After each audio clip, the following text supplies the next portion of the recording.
podcast is also everyone is talking about Epstein, and everyone is uh, saying this violence against, for example, in the Netherlands against refugees, and recently the attacks on the refugee center, what happened just last week. This is not something new. It was always like this. For example, with the fall down of Afghanistan, when Afghanis who worked for the Dutch needed to come to the Netherlands, there was a huge protest also with Molotov cocktails against them. But at the other hand, when people from the Ukraine came, they were invited with open arms. So I don't think this is something new. It is always there on the surface. And I think the empire is using it where they can use it on both sides, for example. You see now there's a lot of debate going on in the Netherlands because of the how the police went to these extreme right wing protest people against the asylum seeker centers. And then these right wingers are saying, like, oh, the police is very violent. But there's definitely material that this is not true. But if you are a student in Amsterdam and you are visiting a pro Palestine protest, the police will beat you up like hell. And media plays a huge role. For example, with the attacks last week at the refugee center in Loosdrecht in the Netherlands, buses came in with refugees and people were putting the building on fire. In the newspapers, they write down like, oh, people try to make fire. But if I would be, let's say, a guy with an Islamic background and I would do this, then it would be presented in the Dutch press as a terrorist attack. And this kind of terminology, uh, it's more it's more intense. It's not new. What I notice is, for example, when the AfD in Germany came up, there was a rising of this right wing party. There were many Germans going on the street and protest against this party. Even recently, for a year ago, they went massively on the streets. If you compare this to the Netherlands, for example, with the rise of Pim Fortuyn, with the rise of Geert Wilders, no one went on the streets. There is no like No counterforce, you could no say. counter force. Everyone is just accepting it. I mean, many people at the time when Geert Wilders was saying this stuff, like, "Oh man, this is put this guy on the sideline. Don't put too much attention on it." And then we just accepted it. And I think this is something embedded in Dutch culture. When we did the first round with you guys, there I had a small convo with a Dutch Maluku guy he attacked me. He said like, "Oh, with I called this example when I went to a first generation Malukan family who had the Dutch Queen, a portrait of the Dutch Queen in their house. This guy was attacking me about it, like, oh, but we didn't have this portrait at home. I said, but wait a second, that doesn't mean that you are less colonial, regardless if the picture is hanging there, yes or no. And what the Dutch did very good was this to get this enforcers of whiteness on their side, so to say. And this is very deep embedded. This is not something about, let's say, the last decade. During the 2020 pandemic period, it was the first time when I discovered that more people around me were also, learning something about that. Oh, the system is not what it says it is, and there was some kind of movement starting up of people who questioned the main narrative, who questioned mainstream media, the institutions. And in the beginning, I was sort of hopeful, naively maybe. I was hopeful because finally I thought, now if I say the system or it previously, if I said such things, then people look at me like, yeah, I don't. It didn't ring a bell, and now there were at least more people who were waking up.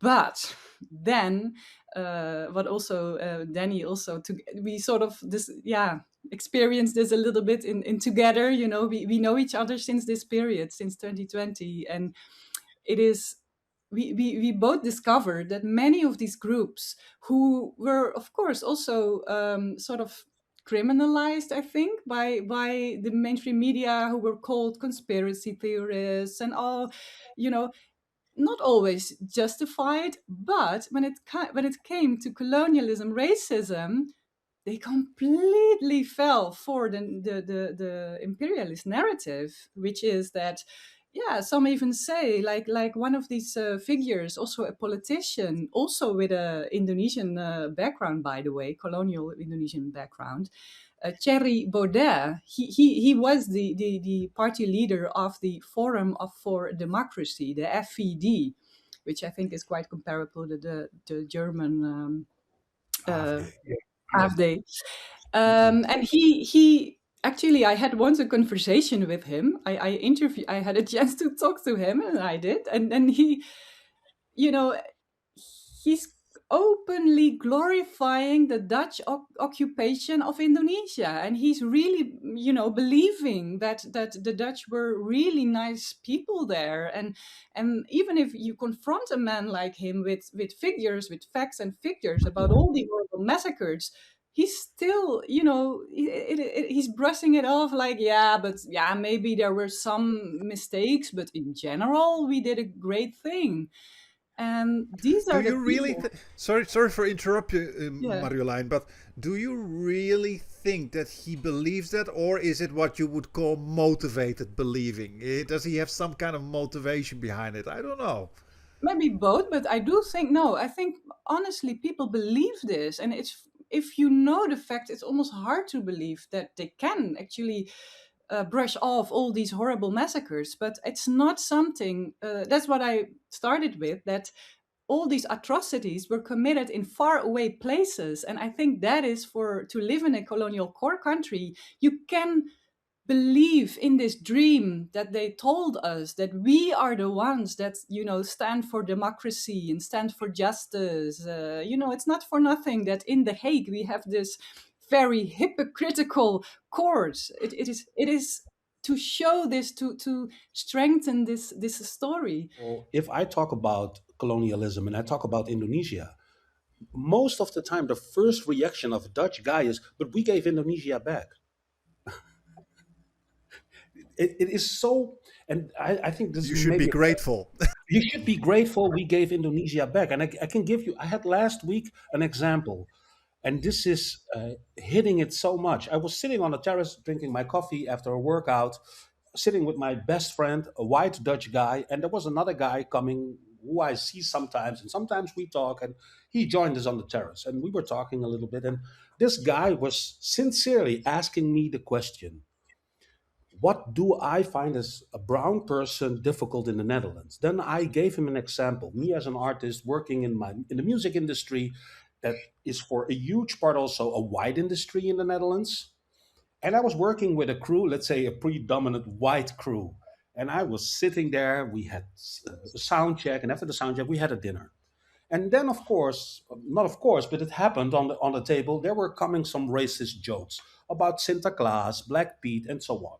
And I was explaining this to the guy, I said, this is very hard for me to confront with, because if I would fight it constantly, I could not work anywhere. I wouldn't have a job. So I have to choose my battles. And I was explaining this guy, the first reaction of my answer to him was like, you know what I experienced? I was on a cycle trip in the United States, and I was invited by a white woman in a black community. We were talking about colonialism, and these black people were very aggressive against me. I said, dude, is this seriously your reaction on your questioning me? So you're actually saying, like, hey man, don't be so childish. Racism is just something that everyone is experiencing. And this is something that's very normal in the Netherlands, to have a reaction like this.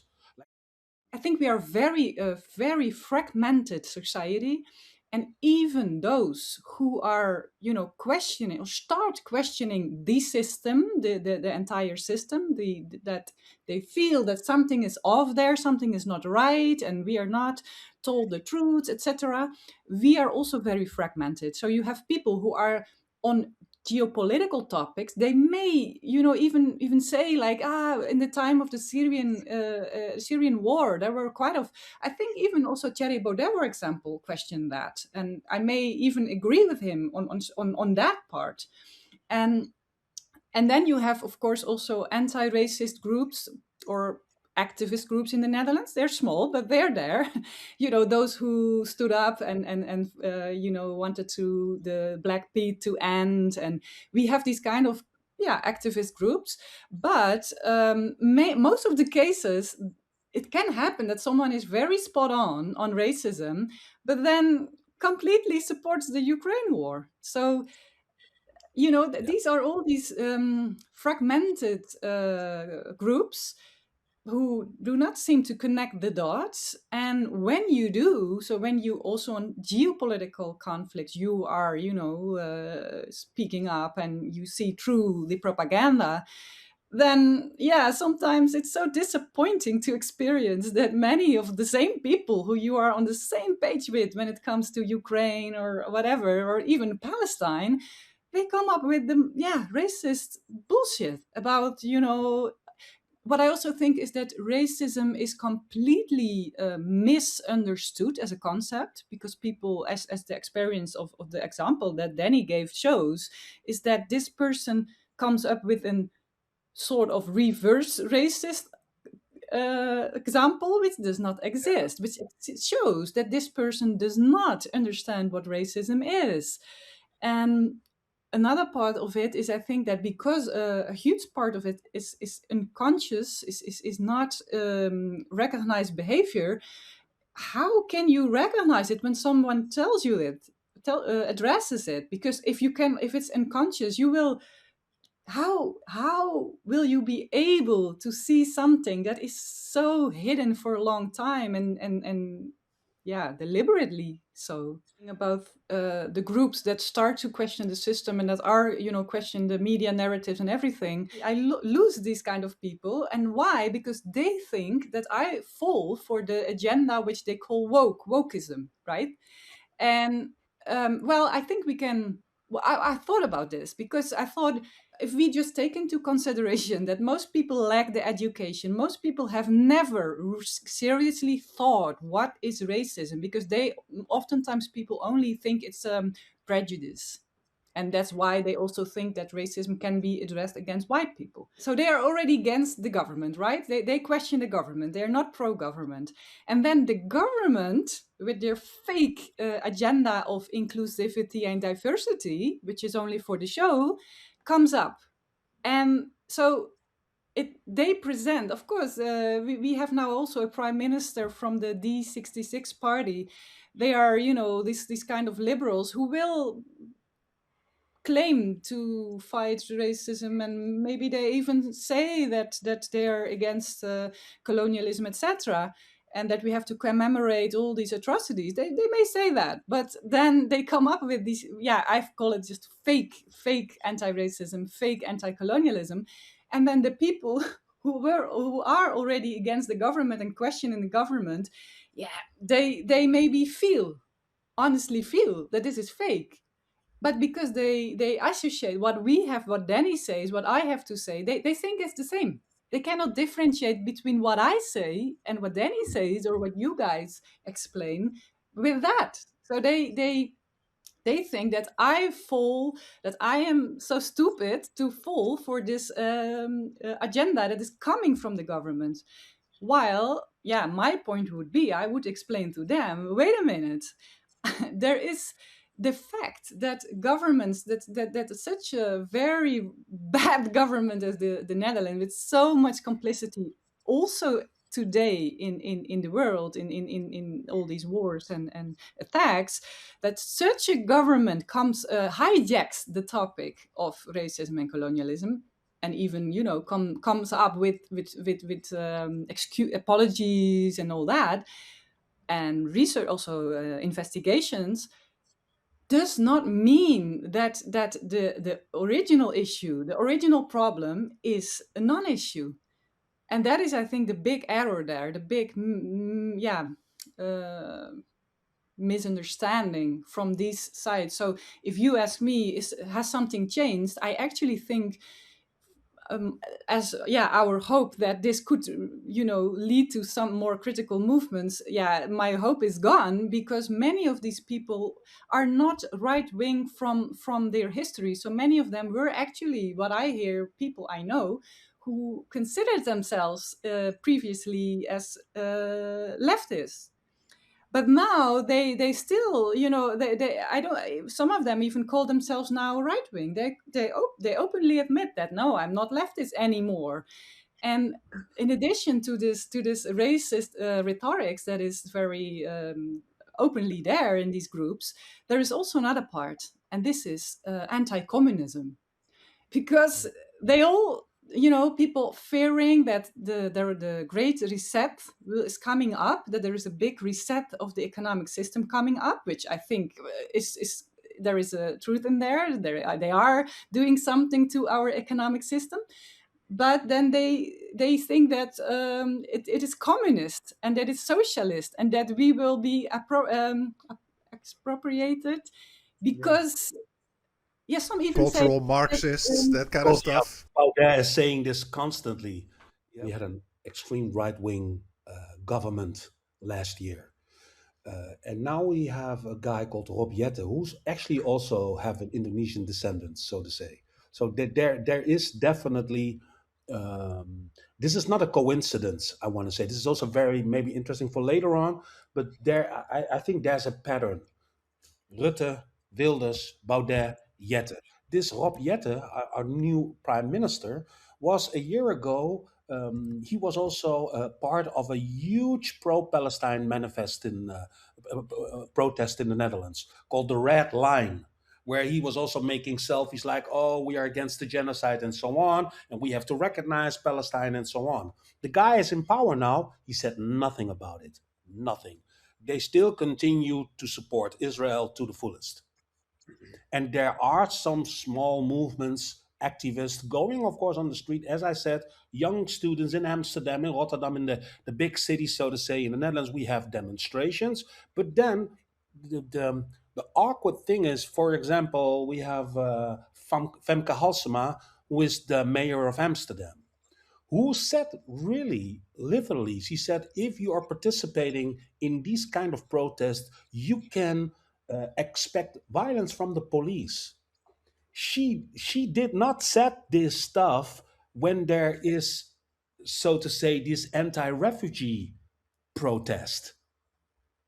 So to answer your question, I don't see any change. I think the Netherlands just go on what England is doing, what the Germans are doing. They fully supported Israel, for sure. I don't see any change or any, let's say, also political. Yeah, we have one political party, Denk, is a party in parliament who talks about Palestine and who wants to have the recognition of the Palestinian genocide and so on. But they are heavily attacked when they speak up and so on, because the majority from let's say the right spectrum in our political chamber till what we call left, because those right wings who were in power last year accuse now the new sitting government as left wing. About the current role of the Netherlands, I think that's also something we have to pay attention to. I also wrote for Media Mundo last year, I wrote an article, The Netherlands colonizes the Antilles, dus the Caribbean islands, for Venezuelan oil. And my plan is to focus more, to highlight more on what the Netherlands, how they are still very active geopolitically in, not, of course, also helping the United States, facilitating, and also with, military bases on the Caribbean islands, and I think intelligence services, and also diplomatic, for a long time there was no ambassador, US ambassador to the Venezuela, but there was a Dutch embassy in Caracas, which helped to hide Gonzalez, the US puppet who replaced Corina Machado. And I think they have these services, but also out of self-interest.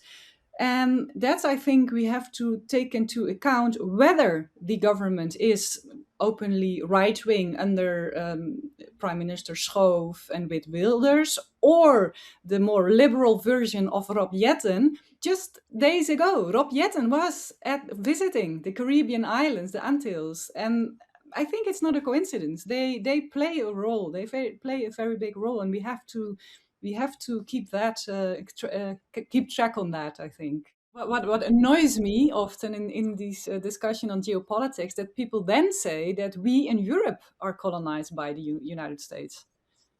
So I think this is turning the twisting the problem, because I think that if we don't see the United States as a European colony that still exists, and yeah, of course it is sort of became an independent entity after what they call the Independence War, but it is a colony with Europeans, with white people coming from Europe.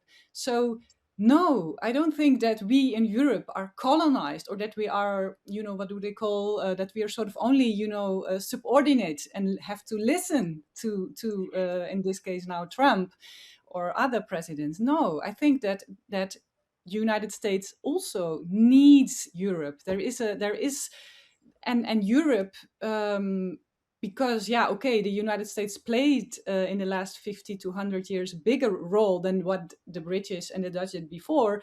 Yes, they need each other, but also out of self-interest, many big multinationals are also Dutch and French and German and British. So it's not, they play this game together, and if we are talking about an empire, and when the empire falls, they will have to fall together. Otherwise, there is nothing really changed.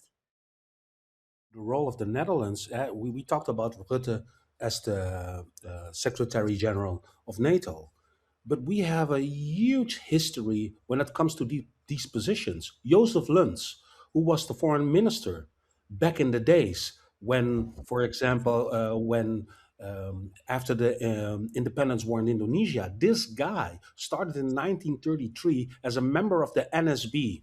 The NSB is, I call it the daughter corporation of the Nazis, so to say. They fully collaborated with the Nazis in the Second World War.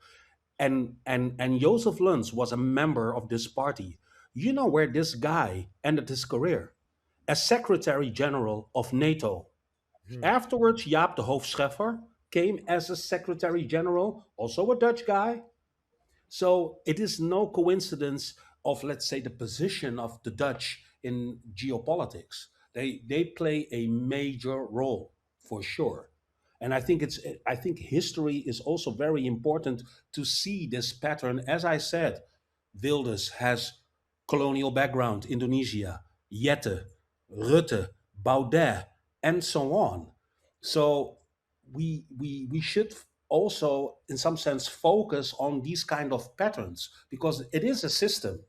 And I think it's very important to always look back in history, how they get there in these positions and why they are on these positions. Because I think the system needs always brown and black people who can enforce the white system.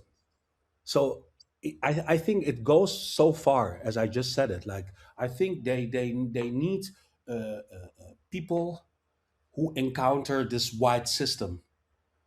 And I think it is not a coincidence that they are on these positions, because many of what we talked in the first round, that we had this thing about Indonesia and diaspora people in the Netherlands who actually are seen in the Netherlands as victims, but they were perpetrators with the Dutch. So I think in something in that role is very important to have people in power who still have this connection, and to keep also people on board, because as you said, Hayshi Ali, who made this film with Geert Wilders, I mean, also leftists love this progressive black and brown females, had to portray them as progressive, but within Western conditions and terms, so to say.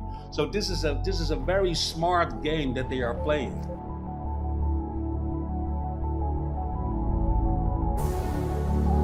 Media Mondo.